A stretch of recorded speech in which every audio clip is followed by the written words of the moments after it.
Salam geothermal. Halo, selamat datang kembali di kuliah teknik geothermal dengan kode PM419. Perkenalkan, saya Heru Beran Pratama sebagai dosen di mata kuliah ini, dan dosen pengampu utamanya adalah Ibu Neni Saptaji. Pada pertemuan ini, kami akan membahas materi utilisasi geothermal yang berfokus pada pemanfaatan langsung atau direct use.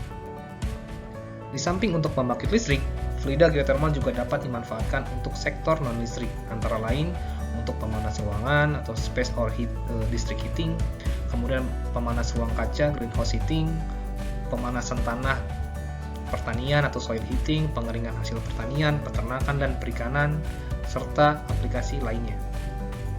Pemanfaatan langsung geothermal adalah kegiatan penguasaan geothermal secara langsung tanpa melakukan proses dari mengubah energi panas dan atau fluida menjadi energi lainnya. Sumber energi panas dari fluida tersebut dapat dari sumber geothermal bertemperatur rendah, sedang, atau dari manifestasi. Pemanfaatnya sangat beragam dan dirangkum dalam dindal diagram seperti gambar berikut ini, di mana pemanfaatan geothermal dapat dimulai untuk aquaculture pada temperatur 20 derajat Celcius hingga untuk power generation pada binary system yang berkisar antara 150 derajat Celcius. Pemanfaatan langsung fluida geothermal dari waste heat ataupun dari brine separator dapat digunakan untuk pengeringan pertanian seperti kopra, mangga, nangka, nanas, dan aquaculture seperti ikan, udang sebelum fluida geothermal tersebut diinjeksikan kembali ke reservoir. Untuk keperluan tersebut maka perlu dibangun suatu fasilitas pengeringan. Waste heat atau fluida dari brine separator umumnya memiliki temperatur yang berkisar antara 160 derajat Celcius.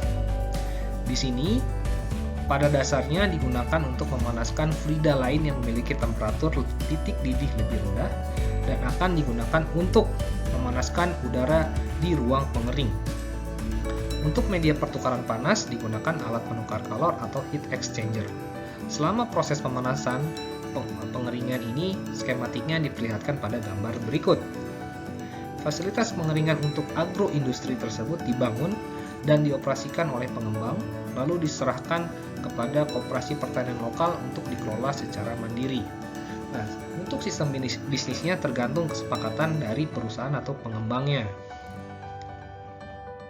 Kemudian untuk konsep terbaru dari pemanfaatan fluida geothermal adalah dengan cascade system atau sistem pemanfaatan fluida geothermal berjenjang.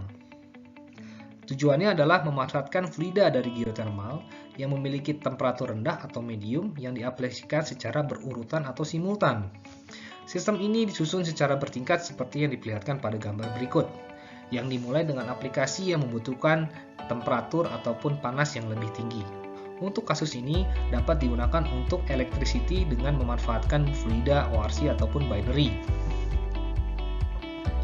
Sistem ini memiliki fleksibilitas yang tinggi dalam pengaplikasiannya, tergantung dari sumber fluida tersebut, apakah dari sumur geothermal atau dari manifestasi. Kemudian tergantung juga dari debit aliran fluida, dan yang terakhir adalah komoditas lokal setempat. Sekian pembahasan materi singkat kali ini, kami ucapkan terima kasih dan sampai jumpa di materi-materi berikutnya. Saya Heru Beran Pratama, salam geothermal.